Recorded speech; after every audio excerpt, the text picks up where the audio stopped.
Stell nangunguna sa nasabi nga pong botohan mula sa Most Influential Artist 2025 Wildcard Round Partial Tally of Votes.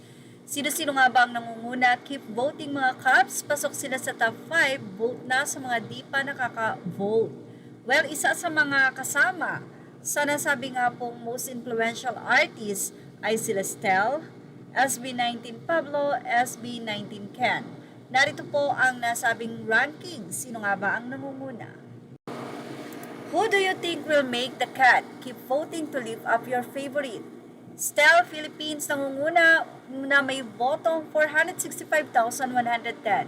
Habang si SB19 Pablo, 436,490. Si Ken naman ay may 427,160. SB19, 409,510. So sila po ang nangunguna sa 1 to 4.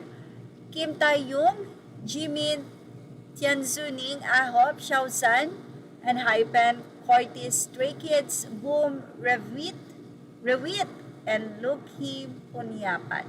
So yan po ang mga kalaban, no? Or ang mga kasama nga po sa nominado. And sa 1, 2, 3, 4, alam na po yan, 18. Siyempre, very supportive po iyan.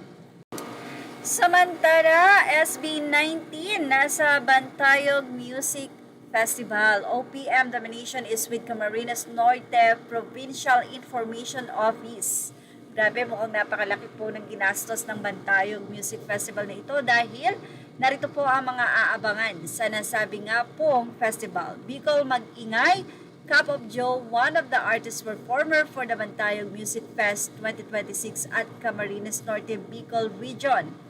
From Vice Governor Dennis Riel, artist left, Rico Blanco, SB19, Vice Ganda, Bini Kamikaze, HEB Abi, Al James. Sino kaya daw ang mga susunod pa na ilalabas sa nasabi nga pong Bicol Festival na ito? Well, sa unang update ng ating video na ito ay binahagi natin ang nasabi nga pong nominasyon ng SB19. Grabe, sunod-sunod ang nominasyon ngayong 2026 at sunod-sunod din ang kanilang paghakot ng award. So, vote po tayo sa mismong post kayo mag-comment and react. Stats Poll Awards, Most Influential Artist 2025 Wildcard Round. So, nominado po ang SB19 at sa nasabi nga pong latest update, ang SB19 po ang nangunguna sa lahat po ng nominado. Thank you for watching. Images are all credit to the rightful owners. Please like, share, and subscribe.